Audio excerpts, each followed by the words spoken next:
সন্তানকে না এবং কেন এই দুইটা শব্দ কখনো করবেন না।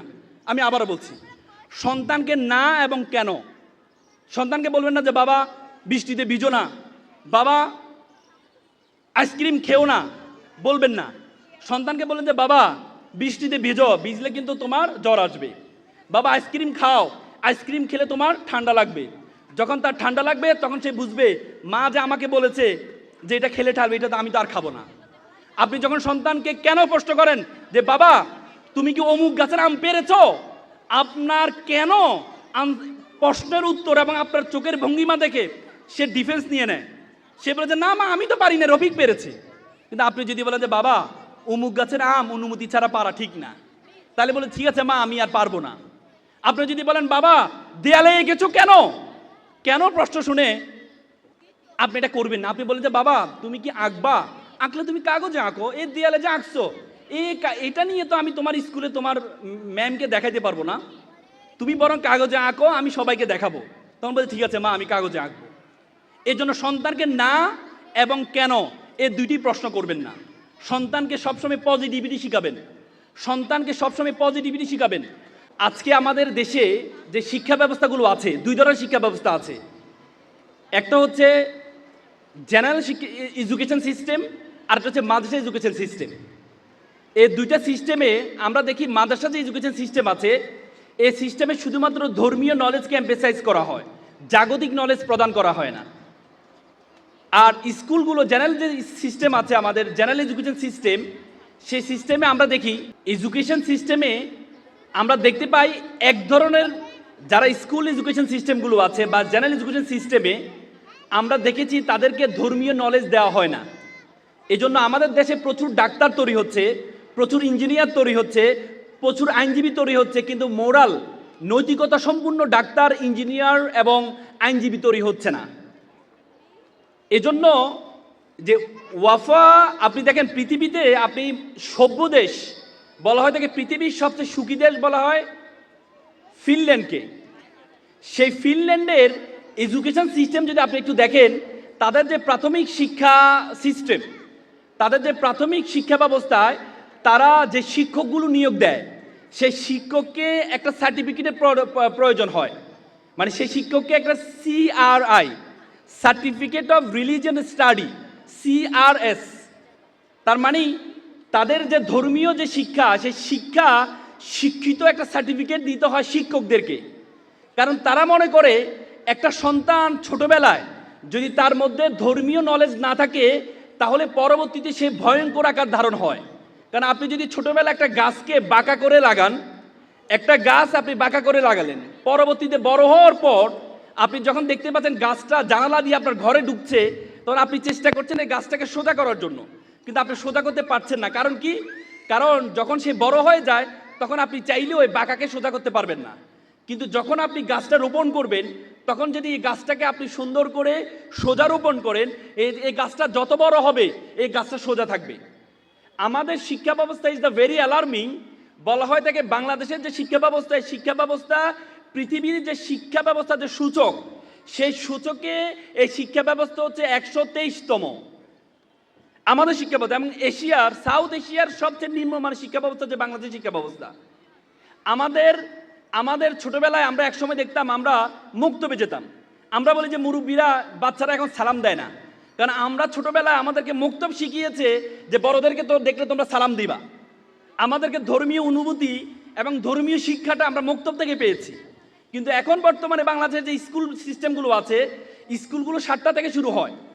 এই যে শুরু থেকে তাকে যে জাগতিক নলেজ দেওয়া হয় কিন্তু কোরআনিক নলেজ বা ধর্মীয় নলেজ দেওয়া হয় না। এই জন্য এই সন্তানটা যখন বড় হয় তখন এই সন্তানটা ধর্মীয় নলেজের অভাবে তার মা বাবাকে সে বৃদ্ধাশ্রমে রেখে আসে। এজন্য ওয়াফা হিজ ইন্টারন্যাশনাল স্কুলের কারিকুলাম আমি খুব চমৎকৃত হয়েছি।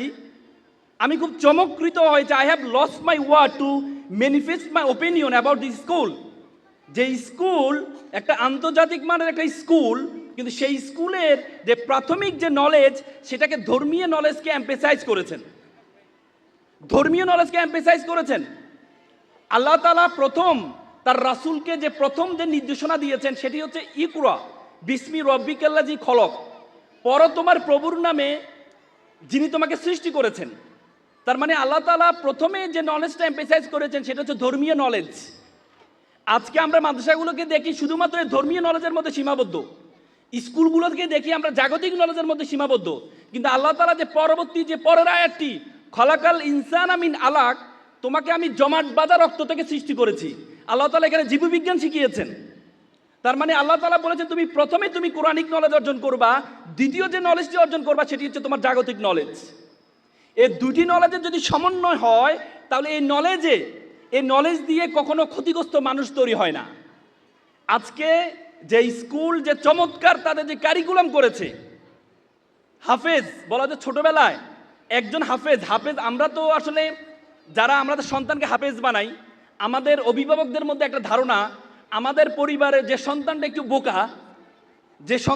বোকা বা একটু মানুষের সাথে কম কথা বলে তাদেরকে আমরা মাদ্রাসা পড়াই অথবা তাদেরকে হেফজখানা পাঠাই, আর যে চালাক, সবচেয়ে বেশি চালাক, তাকে আমরা একটা ভালো স্কুলে পড়াই।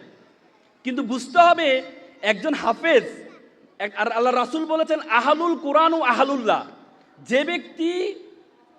যে ব্যক্তি কোরআনের আহল সে হচ্ছে আল্লাহর পরিবারের সদস্য। পৃথিবীতে আমরা মন্দি পরিবারের সদস্য বা বড় বড় পরিবারের সদস্য হইতে আমরা খুব গর্ববোধ করি, কিন্তু যারা হাফেজ তারা আল্লাহর পরিবারের সদস্য। এবং আল্লাহর রাসূল বলেছেন যে খায়রুকুম মান তাআল্লামাল কুরআনা ওয়া আল্লামাহু, those are the best who learn the Quran and who teach the Quran. তোমাদের মধ্যে সেরা হচ্ছে সেই যে কোরআন নিজে পড়ে এবং কোরআন অন্যকে শিখায়। তো সুতরাং আপনি আপনার সন্তানকে হাফেজ হওয়ার জন্য এখানে পাঠিয়েছেন, আপনি আপনার সন্তানকে কোরআন শেখার জন্য এখানে পাঠিয়েছেন। বলা হয় তাকে একজন হাফেজ সে 10 জন পরিবারের 10 জনকে জান্নাতের শাফায়াতের জন্য কিয়ামতের দিন আল্লাহর কাছে শাফায়াতের উসিলা হবে। সুবহানাল্লাহ বলবেন না? সুবহানাল্লাহ বলবেন না? আমরা তো আসলে এই থ্যাংক ইউ ওয়েলকামে বিশ্বাসী, কিন্তু সুবহানাল্লাহ আলহামদুলিল্লাহ হাদিসে আছে সুবহানাল্লাহ ওয়া আলহামদুলিল্লাহ তামলা ওয়া তামলানে ফিল মিজান। কেউ যদি একবার সুবহানাল্লাহ পড়ে, একবার আলহামদুলিল্লাহ পড়ে, আসমান এবং জমিনে যতটুকু ফাঁকা আছে ততটুকু সওয়াব তার আমলনামা লেখা হয়। তারপর আমরা সুবহানাল্লাহ বলবো না? আমরা সবাই বলি সুবহানাল্লাহ। আপনাদেরকে এজন্য আপনি আপনার সন্তান, যে সন্তানকে আপনি এখানে হেফজে পড়ার জন্য দিয়েছেন, এ সন্তান আপনার জন্য উসিলা হবে।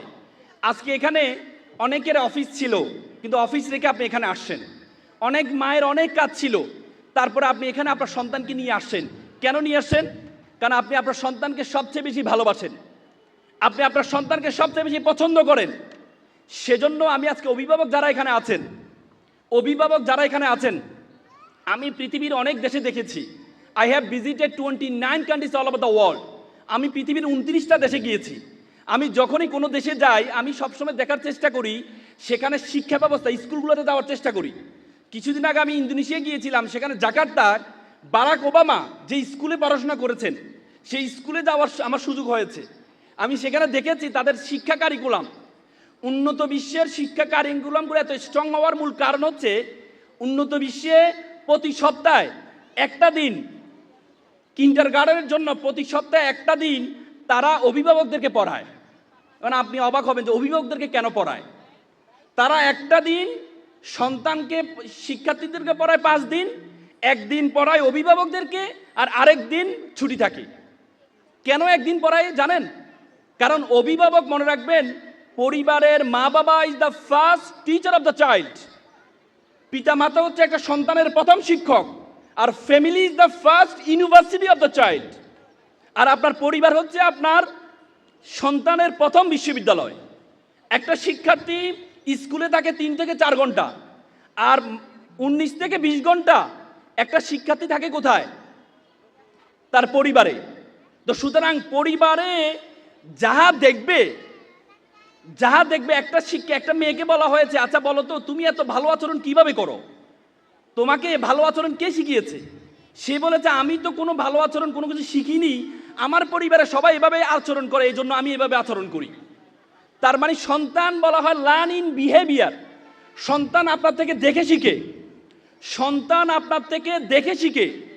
এই জন্য সন্তান পরিবারে কতটুকু থাকবে, আপনি আপনার সন্তানকে, আমরা সবসময় বলি স্কুলে কি পড়ায় না, স্কুল পড়ানোর, স্কুলের পুরোপুরি স্কুলে পড়ানোর দায়িত্ব নয়, স্কুলে পথ দেখিয়ে দিবে, মূল পড়ানোর দায়িত্ব থাকবে হচ্ছে আপনার। একটা সন্তান পরিবারে কিভাবে অ্যাড্রেস করে, কিভাবে ব্যবহার করে, বলা হয় তাকে, আমরা বলি না যে আমাদের সন্তানটা এত দুষ্টামি কেন করে। বিজ্ঞান বলে আমাদের মাথার মধ্যে 200 বিলিয়ন নিউরন আছে। 100 বিলিয়ন নিউরন যখন আমাদের বয়স একটু 15 থেকে 16 হয়, 100 বিলিয়ন নিউরন ইনঅ্যাক্টিভ হয়ে যায়। তার মানে আপনার যে সন্তান, এই সন্তানের মাথায় 200 বিলিয়ন নিউরন অ্যাক্টিভ আছে, আর আমাদের অর্ধেক ইনঅ্যাক্টিভ হয়ে গেছে। এই জন্য সন্তান কাজ খোঁজে। সন্তান সবসময় কি খোঁজে? কাজ খোঁজে। আর আমরা সন্তানকে কাজ দিতে পারি না। আমরা বলি যে সন্তানটা এত দুষ্টামি কেন করে, রাতের 12টা 1টা এরপরও সে দুষ্টামি করে, কারণ সে তো কাজ খুঁজে। আমরা অভিভাবক যারা আছি, আমি সো ইনক্লুডিং মি, আমি সো বলছি আমরা আমাদেরকে সন্তানকে সময় দিতে পারি না। আজকে থেকে মনে রাখবেন, আমি একটা কোট অ্যান্ড আনকোট করে একটা কথা বলি, আপনি আপনার সন্তানকে যতটুকু সময় বরাদ্দ করেছেন তার ডাবল সময় সন্তানকে দিবেন। আপনি সন্তানের জন্য যত টাকা খরচ করবেন সিদ্ধান্ত নিয়েছেন, তার অর্ধেক খরচ করবেন। আমি আবারও বলছি, আপনার সন্তানের জন্য আপনি যে বাজেট রেখেছেন, আমরা সন্তান যা চাই সন্তানকে তা দিয়ে দিই না। সন্তানের জন্য যত টাকা বরাদ্দ করেছেন তার অর্ধেক খরচ করবেন, আর সন্তানের জন্য যতটুকু সময় বরাদ্দ করেছেন তার ডাবল সময় সন্তানকে আপনি দিবেন। সক্রেটিস বলেছেন যে আমরা সম্পদ আরোহণের জন্য আমরা ইটকে দেয়াল বানাচ্ছি, দেয়ালকে প্রাসাদ বানাচ্ছি, কিন্তু এই সম্পদটা যার কাছে রেখে যাব তার জন্য আমরা কোনো সময় ব্যয় করছি না। এই জন্য অভিভাবক বিন্দু, আপনাদের উদাত্ত আহ্বান থাকবে, সন্তানকে সময় দিবেন। আমরা সবসময় মনে রাখবেন, আপনার সন্তানের যে মেধা, আল্লাহ তাআলা প্রত্যেককে এত মেধাবী করে তৈরি করেছেন।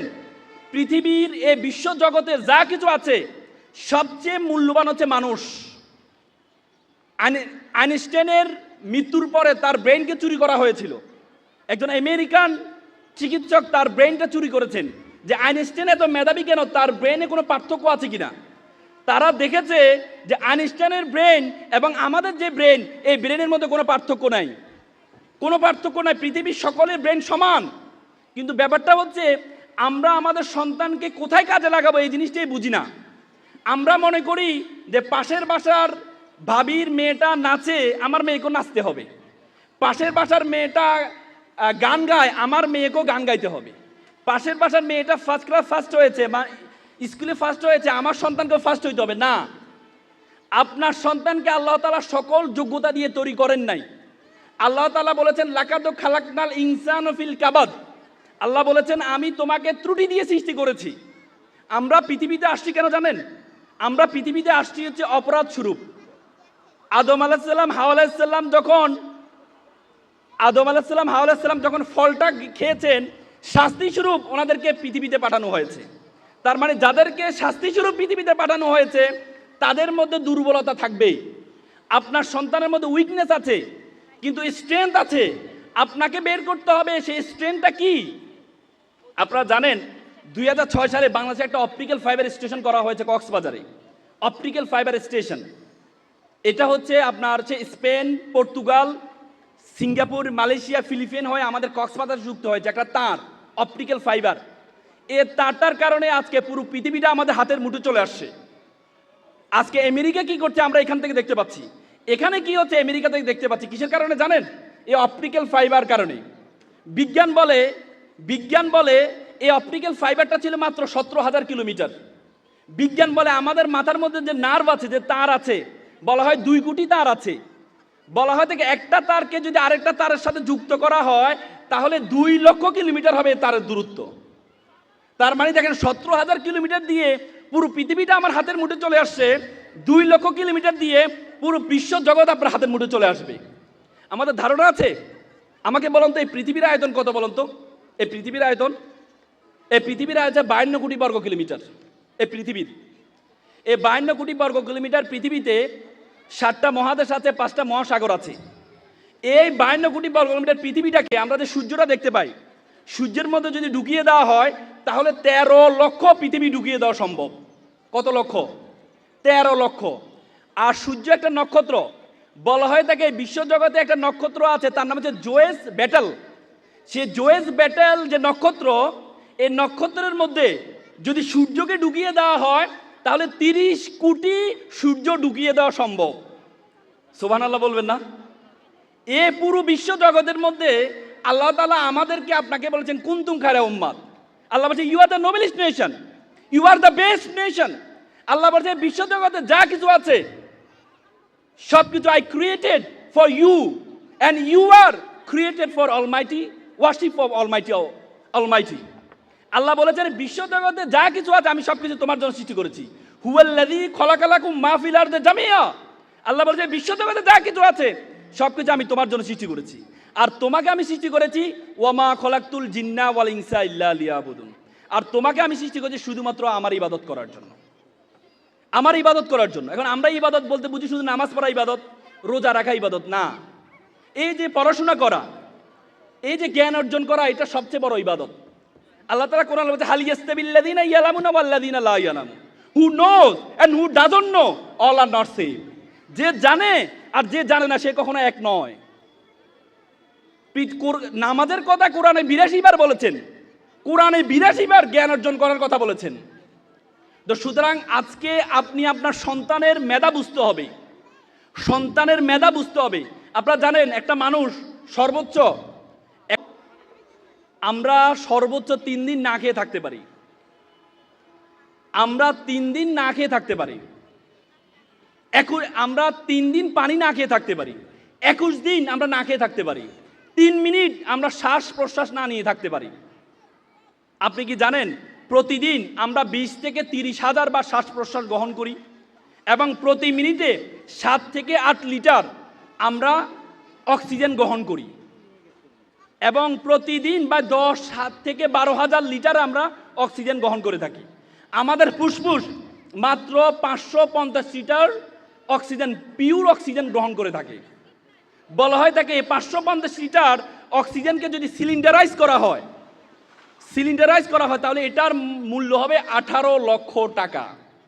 তার মানে প্রতিদিন আল্লাহ তাআলা আপনার সন্তান এবং আমাদের পিছনে 18 লক্ষ টাকা খরচ করেন। এরপরে আমরা বলি আমাকে অযথা আল্লাহ সৃষ্টি করেছেন, আমাকে অযথা আল্লাহ সৃষ্টি। আল্লাহ আপনাকে অযথা সৃষ্টি করেন নাই, আর আপনাকে সকল কাজ করার জন্য সৃষ্টি করেন নাই। আপনাকে আপনার সন্তানকে, একটা অভিভাবকের মূল কাজ হবে সন্তান কি চায়, কোন কাজটা করতে চায়। আমরা মনে করি সব কাজ আমার সন্তান করবে।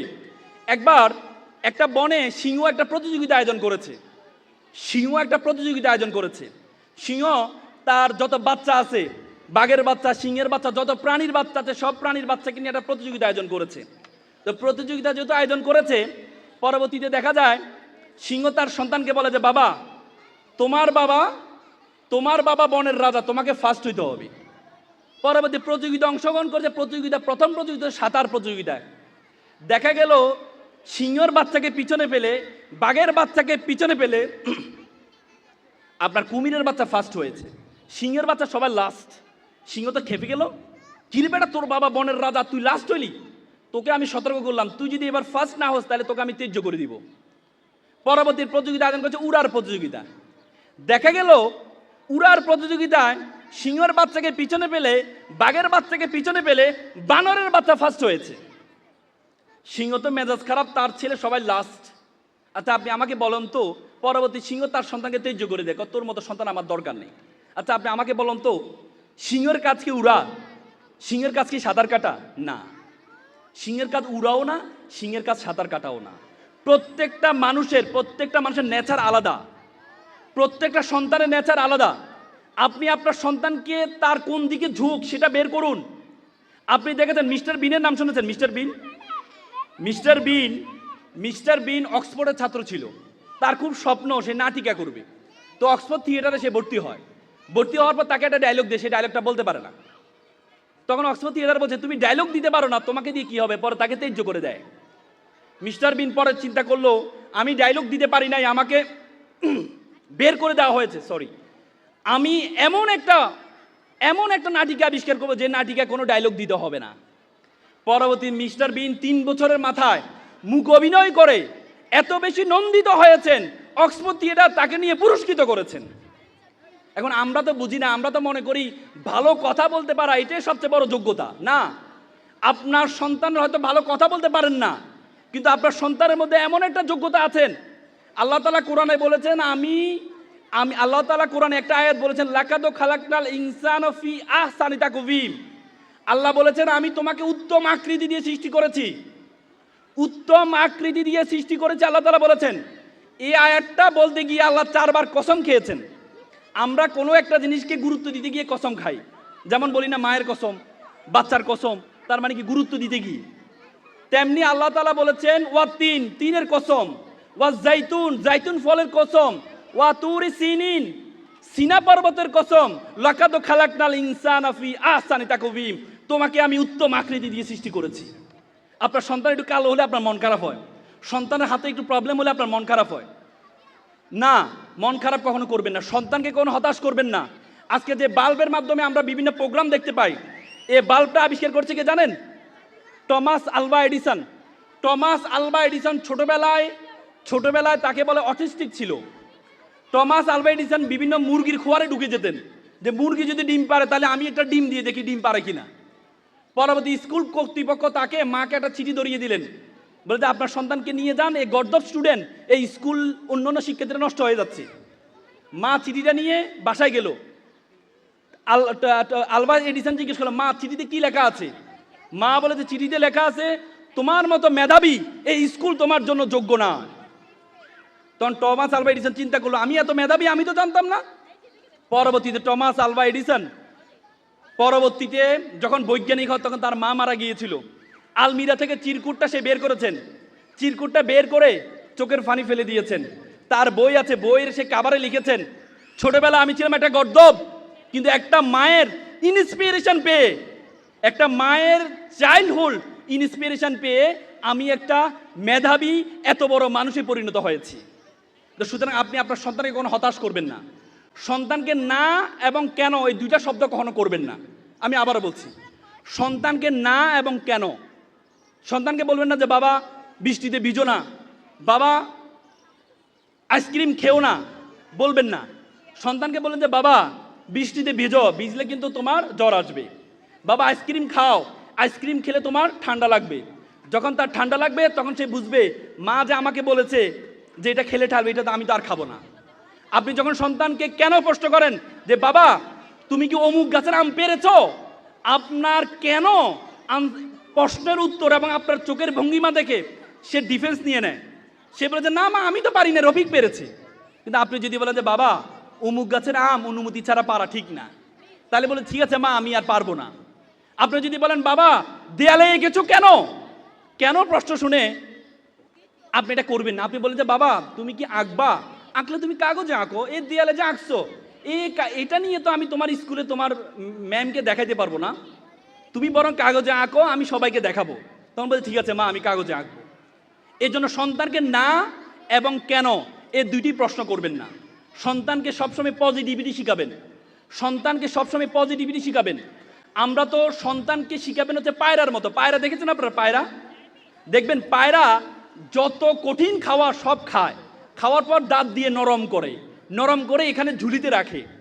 তারপরে যখন নরম হয় তখন তার পায়রার বাচ্চা যখন হা করে তখন একটু একটু করে খাবার দেয় নরম করেই। আপনি আপনার সন্তানকে নরম করে শিখাবেন। আমরা তো প্রত্যেকে নিজের মতো করে ভাবি, নিজের মতো করে ভাবলে হবে না। আমরা প্রত্যেকে নিজের মতো করে ভাবি। কেন আমরা নিজের মতো করে ভাবি? একবার একটা সন্তান কান্না করছিল, প্রচুর কান্না করছে। আর বাবা চিন্তা করলো কান্না করছে নিশ্চয় এই কি বলে তাকে একটু খুশি করার জন্য বাবা তাকে মেলা নিয়ে যায়। তো বাবা মেলার ভিড়ের মধ্যে বলে বাবা দেখো নাগরদোলা, বাচ্চারা কান্না করে। বাবা দেখো বেলুন, বাচ্চারা কান্না করে। বাবা দেখো জিলাপি, বাচ্চারা কান্না করে। তো বাবা চিন্তা করলো কান্না করে কেন, তো মনে ভাবছে যে কোনো জুতায় কোনো ব্যথা পাচ্ছে।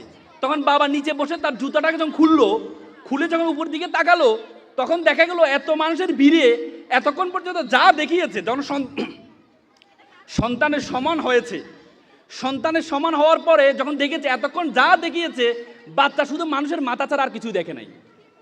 কারণ তাকে যখন বলে বাবা নাগরদোলা উঠাবো, সে দেখে মানুষের মাথা। বাবা জিলাপি তোমাকে খাওয়াবো, সে দেখে মানুষের মাথা, এই মাথা খাইতে হবে। যখন বলছে বাবা এই দেখো বেলুন, সেই দেখে মানুষের মাথা।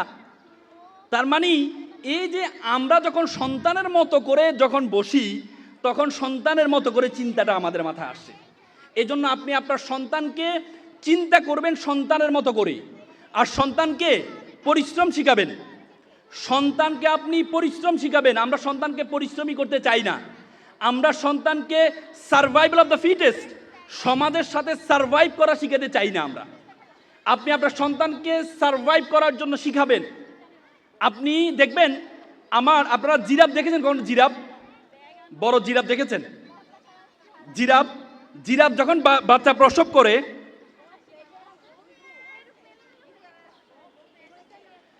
জিরাফ যখন বাচ্চা, আমার দেখার সুযোগ হয়েছে একবারে সরাসরি জিরাফ, ন্যাচারাল জিরাফ।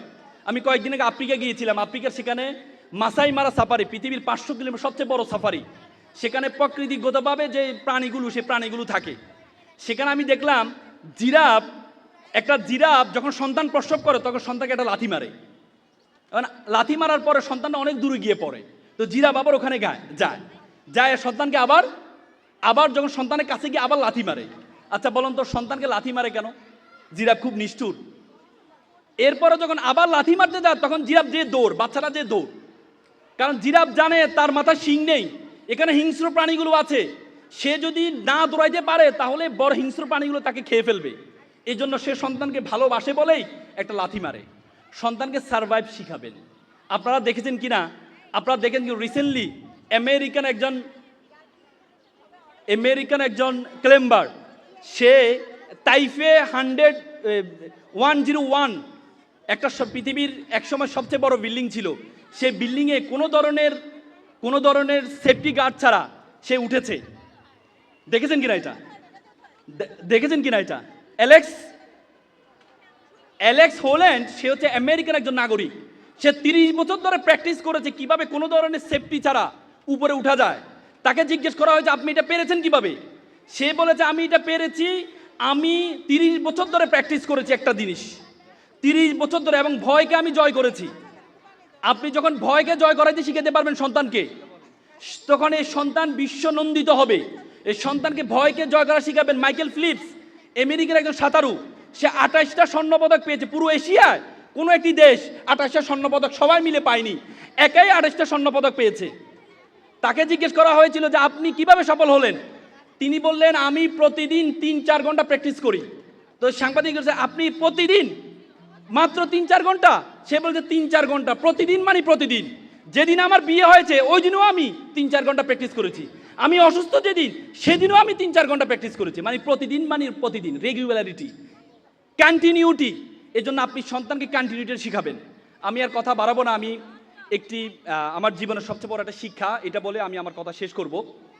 এটি অভিভাবক যারা আছেন এবং আপনাদের সন্তান যারা আছেন, তাদের জন্য আমি আমার জীবনের সবচেয়ে বড় শিক্ষা এটি বলে আমি আমার কথা শেষ করব। আমি তখন ঢাকা বিশ্ববিদ্যালয়ের সূর্যসেন হলের ছাত্র ছিলাম। আমি যখন সূর্যসেন হলে পড়তাম, আমি এটা সব জায়গায় বলার চেষ্টা করি, কারণ আমার জীবনকে পরিবর্তন করার জন্য এটা যথেষ্ট ছিল। আমি তখন সূর্যসেন হলে যখন পড়ি, তখন আমাদের একজন নাইট গার্ড ছিলেন, উনি সারা রাত ধরে নাইট ডিউটি দিতেন। তো একদিন দেখলাম সকালে উনি পিঠা বিক্রি করছেন। তা আমি বললাম মামা আপনি সারা রাত ধরে নাইট ডিউটি দেন, সকালে পিঠা বিক্রি করেন, আপনি ঘুমানটা কখন? বলছে মামা আমার জন্য দোয়া করো, আমার ছেলেটা এসএসসিতে প্লাস পেয়েছে, যদি এসএসসিতে প্লাস পায় আমি ছেলেকে আমি ঢাকা মেডিকেলে পড়াবো। আমার খুব স্বপ্ন আমার ছেলেটা ডাক্তার হবে, আমি যখন অসুস্থ হবো আমাকে সুস্থ করবে। কিছুদিন যাওয়ার পর দেখলাম দুপুরে ফল বিক্রি করছে। তো আমি বললাম মামা সারা রাত ধরে আপনি নাইট ডিউটি দেন, সকালে পিঠা বিক্রি করেন, দুপুরে ফল বিক্রি করেন, আপনি ঘুমানটা কখন? বলছে মামা আমার জন্য দোয়া করবেন, আমার ছেলেটা এসএসসিতে প্লাস পেয়েছে, আমি তাকে কোচিংয়ে ভর্তি করাবো, কোচিংয়ে ভর্তি 30-35 হাজার টাকা লাগবে, এই জন্য মামা আমি একটু কষ্ট করছি। আমি বললাম মামা ছেলেকে ধর্মকর্ম শিখান্ত। বলতে আসলে আমার ছেলেটা সময় পায় না, এমন আমার ছেলেটা অনেক ভালো ছেলে। আমি বললাম তারপরে মামা একটু ধর্মকর্ম শিখায়েন। তো পরে আমি তাকে কোচিংয়ে ভর্তি করার ব্যবস্থা করে, ছাড়ের রেটিনায় ভর্তি করার ব্যবস্থা করে দিলাম, ছাড়ের ব্যবস্থা করে দিলাম। কিছুদিন 3 মাস পর তিনি আমার রোমে রাতে মিষ্টি নিয়ে আসলেন। কি উদ্বেলিত, কি উদ্ভাসিত, কি আনন্দিত, বলে যে মামা আমার ছেলেটা ঢাকা মেডিকেলে চান্স পেয়েছে। কি আনন্দিত। কিছুদিন যাওয়ার পরে রাতে একদিন আমরা মানে বেসিক্যালি রাত 12টায় আমরা ব্যায়াম করতে বের হইতাম, মল চত্বরে যেতাম। তো আমি ব্যায়াম করার জন্য বের হব, এমন সময় দেখি মামা কান্না করছে। তা আমি বললাম মামা আপনি কান্না করছেন? মামা আপনি কান্না করছেন? বলছে মামা আমাকে ক্ষমা করবেন, আমি বললাম, মামা কি হয়েছে? ও না মামা আমাকে ক্ষমা। আমি বলছি, মামা কি হয়েছে আপনি আমাকে বলেন। ও জানেন মামা, আমার ছেলেটা ইয়াবা আসক্ত। আমার ছেলেটা ইয়াবা আসক্ত। গতকাল বাসায় এসেছে, শোকেজের গ্লাস ভেঙেছে, আলমিরার গ্লাস ভেঙেছে টাকার জন্য। বিশ্বাস করেন মামা, আমি মনে করেছিলাম আমি যখন অসুস্থ হব আমার ছেলে আমাকে সুস্থ করবে। বিশ্বাস করেন মামা, আমি আজকে সুস্থ মানুষকে আমার ছেলে অসুস্থ বানিয়ে দিচ্ছে। এমন বড় বড় ছেলে আমি চাইনি, এমন অসভ্য ছেলে আমি চাইনি। আমার ভাইয়ের ছেলে রিক্সা চালায়, সারাদিন দিন মজুর করে রিক্সা চালায়, একসাথে খাওয়া দাওয়া করে। আজকে 6টা মাস আমি আমার ছেলেকে দেখি না। With due respect to our guardians, with due respect to our guardians, আপনার ছেলেকে ডাক্তার বানান, ইঞ্জিনিয়ার বানান, কোনো কাজে আসবে না।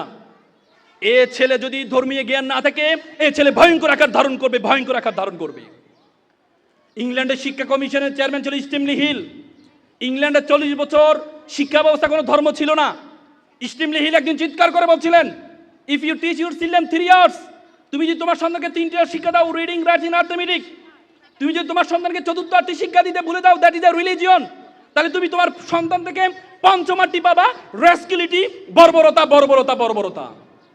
ধর্ম আপনাকে শিক্ষা দেয়, ওয়াকফিদ লাহুমা জানাউযুল মিনার রাহমা ওয়াকুল রাব্বির হামুমা কমা রাব্বায়ানি সগীরা। হে আল্লাহ, আমার মা বাবা যেভাবে আমাকে লালন পালন করেছে, তুমি আমার মা বাবাকে সেভাবে লালন পালন করো। ধর্ম আপনাদের শিক্ষা দেয়, ওয়ালা তাকুল্লাহুমা উফি ওয়ালা তানহারহুমা ওয়াকুল্লাহুমা কাওলান কারীমা। মা বাবার সাথে উফ শব্দটি পর্যন্ত ব্যবহার করো না। It's a religion. আল্লাহ রাসূল বলেন, মাল্লাইসা মাল্লাম ইউরহামা সগীরা ওয়া লাম ইয়াকুর কাবীরা। তুমি আমার উম্মত নয় যদি বড়দেরকে শ্রদ্ধা না করো, ছোটদেরকে স্নেহ না করো। It's a religion. Each and every religion আর রেসপেক্ট প্যারেন্টস। অত সৈন্য হ কিলু কামরূপ রোহিত কপতিকিনী নির্বিষ্টা হো দলভগ পিঙ্গ কদলি কুঞ্জ ব্রহ্মদ বানরা। প্রত্যেকটা ধর্ম পিতা মাতাকে শ্রদ্ধার কথা বলেছেন। সুতরাং আপনি আপনার সন্তানকে, আমরা ছোটবেলা ধর্মটা শিখাই, এরপর এটা শিখাতে ভুলে যাই। আপনি আপনার সন্তানকে ছোটবেলায় যেভাবে এখানে এত সুন্দর একটা স্কুলে, ধর্মীয় একটা স্কুলে দিয়েছেন, তেমনি এটার কন্টিনিউটিটা বজায় রাখবেন। আপনি নিজে ধর্ম পালন করবেন, সন্তানকে ধর্মটা শিখাবেন। যদি আপনি পারেন, পৃথিবীতে আরেকটি দায়িত্ব পালন করবেন, সেটা হচ্ছে দেশের প্রতি ভালোবাসা রাখবেন, দেশের প্রতি মমত্ববোধ রাখবেন। পৃথিবীতে এত সুন্দর দেশ আপনি কোথাও পাবেন না, পৃথিবীতে এত সুন্দর দেশ আপনি কোথাও পাবেন না। জন অফ কেনেডি বলছে, you don't ask what country can do for you, you can ask you can do for you country. তুমি জিজ্ঞেস করো না তোমার দেশ তোমাকে কি দিয়েছে, বরং তুমি জিজ্ঞেস করো তোমার দেশের জন্য তুমি কি করেছো। দেশের প্রতি ভালোবাসা রাখবেন। পৃথিবীতে বাইরে না গেলে আপনি বুঝবেন না দেশের প্রতি ভালোবাসা কি জিনিস। পৃথিবীতে এত সুন্দর দেশ, 6 ঋতুর দেশ আপনি কোথাও পাবেন না। আমি কিছুদিন আগে রাশিয়া গিয়েছিলাম, আমার আঙ্গুল ফেটে, আমি অজু করবো -25, আমার আঙ্গুল ফেটে রক্ত বের হয়েছিল। এত সুন্দর দেশ পৃথিবীতে কোথাও পাবেন না। সুতরাং দেশের প্রতি মমত্ববোধটা আপনারা রাখবেন। পারবেন তো ইনশাল্লাহ? ইনশাল্লাহ। যারা শিক্ষার্থী আছে তোমরা একটু সবাই দাঁড়াও তো, শিক্ষার্থী একটু দাঁড়াও তো, শিক্ষার্থী যারা আছো বাবুরা একটু দাঁড়াও তো তোমরা। এখানে কথা আসে না মনে হয় না, সাউন্ডটা এখানে আসে না, আসে? বাবুরা একটু দাঁড়াও তো, দাঁড়াও তো, স্টুডেন্টরা দাঁড়াই। একটু সামনে হাত নাও, আমার সাথে একটা ওত পড়বা, সামনে হাত নাও, আমার সাথে বলবা। বাবুরা বলো, আমি ওয়াদা করছি, লাউডলি বলো, লাউডলি, আমি ওয়াদা করছি খারাপ কিছু দেখব না, খারাপ কিছু বলবো না, খারাপ কিছু শুনবো না। যে মুখে ডাকি মা, সে মুখে মাদক না। লাউডলি বলো, যে মুখে ডাকি মা, সে মুখে মাদক না। মানুষের মতো মানুষ হব, পিতামাতাকে শ্রদ্ধা করব, নিজের দেশকে নিজেই গড়ব। বসো, তোমরা যারা ছোট্ট শিশু, বড় হবে ঠিক, তোমরা হবে শিল্পী, কবি, লেখক, বৈজ্ঞানিক।